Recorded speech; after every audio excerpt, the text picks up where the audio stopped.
Hello you guys, and welcome back to part 2 of my previous video where we discussed trauma. So let's jump right into it. What was I talking about? Okay, as I said, Tim Fletcher said that there are different types of trauma. Okay, there's severe trauma, but there's also mild trauma.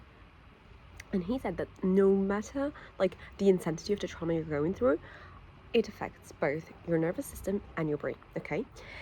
Well, if you see me reading, as I told you, I took notes, I put them in words, and I'm like trying to explaining them to you the best way possible. But anyways, what he said that when we feel stressed, threatened, unsafe, our body, what it does, it releases cortisol. Cortisol is the stress hormone. Okay, we all feel it. But what's bad about cortisol is that cortisol puts us in fight or flight mode, and fight or flight mode is that mode that you go onto when like there's a threat for your life. Like for example, if you are to be running after by, I don't know, a lion or something like that, which was good. Like we needed to adapt to survive, but nowadays we activate it like even if we don't feel like we're not really threatened. Like an emotional threat feels as bad as a physical, real one. Okay, and it's our way of our body to protect us, because when we have to like save our life and put our life first, like our life safety first, like obviously digestion goes worse, like your first thing that you want to focus on in that moment is to run away, like do your best to save yourself, escape the situation. And what happens is that cortisol is bad for your brain. And let me explain this to you. He explained it very easily. I want to explain it in the same way because I feel it's like more effective. He said that we have left part of the brain, right part of the brain. In between, there's this bridge, also called corpus callosum.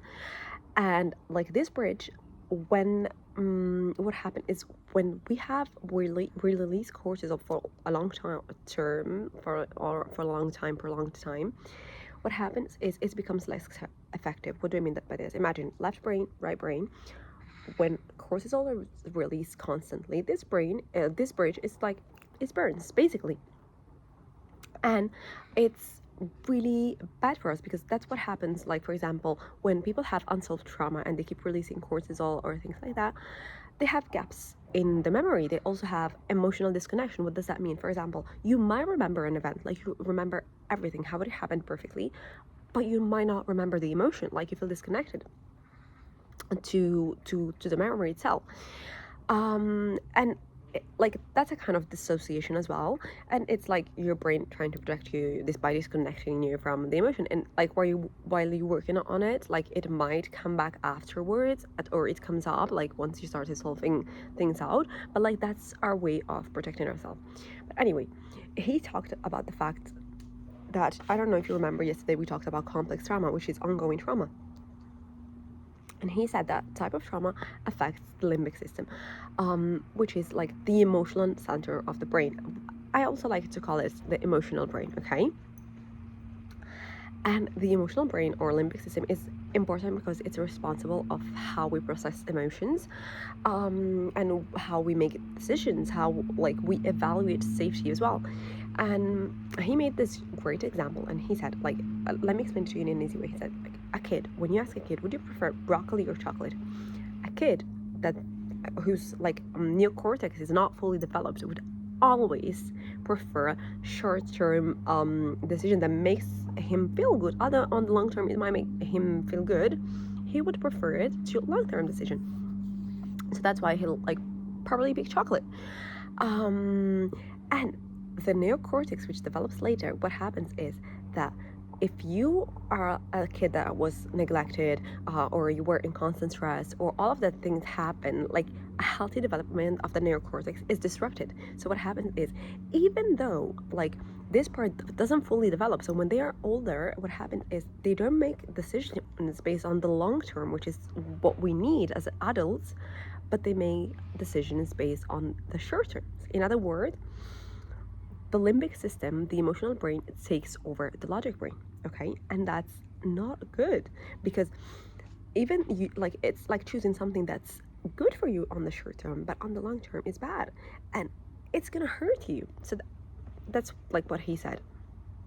And why this is bad is because like when some people like reach adulthood, it becomes a problem. Like when you reach your adulthood and you're an older person and you need to make great decisions for your life, like if you're emotional, like you will make a decision that you'll probably like regret later, and that's like brings also the sabotage and all of those stuffs, like the way that it affects us.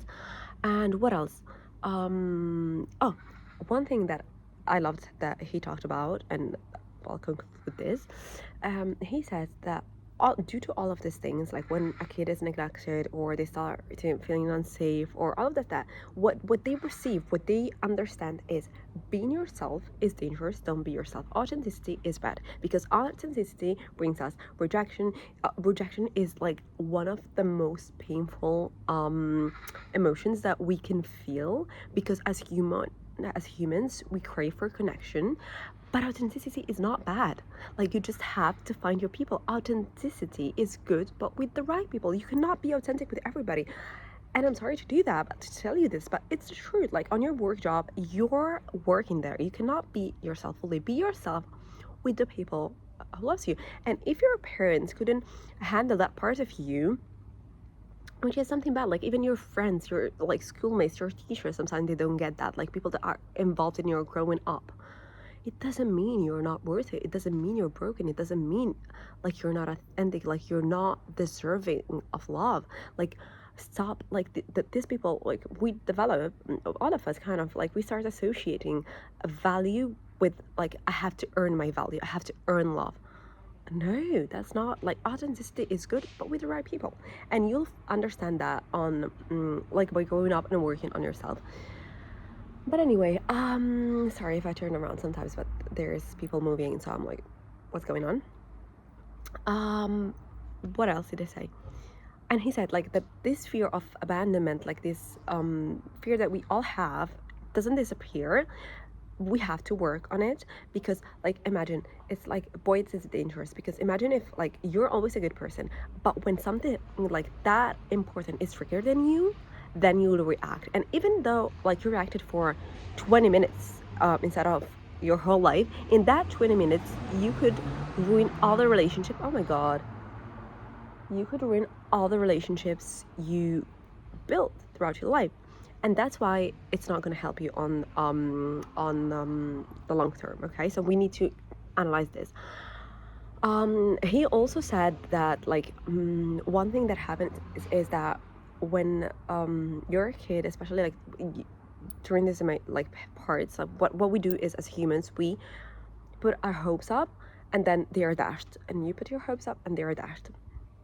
And we see that as, oh, I'd better like not put my hopes up and just like be miserable, do this, do that, stop trying, stop like making the effort, and you start to become miserable. But it's okay to get your hopes up, okay? I'm not gonna tell you to don't. Like sometimes things don't work out, but that builds resilience. That is important. I was watching today a video that says that Victoria Beckham, she has been in the fashion industry for 20 years now, okay? And her first 17 years of like being in the industry were not good. She just started making money, and in a year she made up for all of that she had lost before. Like that builds up resilience. Don't be miserable. Like if you want to have success, if you want to create your life, obviously things not gonna work out like the first time or nor the second. They might, but they might not as well. And it's like, don't be disappointed, because the universe is gonna test you before it gives you that thing that you want so much. Like it's gonna see, do you really want it? Let me see how much you want it. Like it's okay, try it again and again. He then proceeded to talk about attachment style, but I'm gonna make a video about that. But one thing that I want to conclude with is that it's not irreparable. Like we can work on this, okay? There's a solution to everything. And just because you were traumatized or you had some trauma happening in your life doesn't mean that you're like ready to go, or that your life is going to be always miserable, or you can overcome that. And he made this example, like when we learn how to bike, like that's a skill that you learn once and you will body unconsciously will remember how to do that for you, even if you don't remember it. And what happens is that if like today we were to start learning to bike in a reversed bicycle, it will take us time. Like imagine you turn like you want to turn left, but you have to go right in order to turn left. Like it's gonna take you some time to get the hands of it, but you will get there.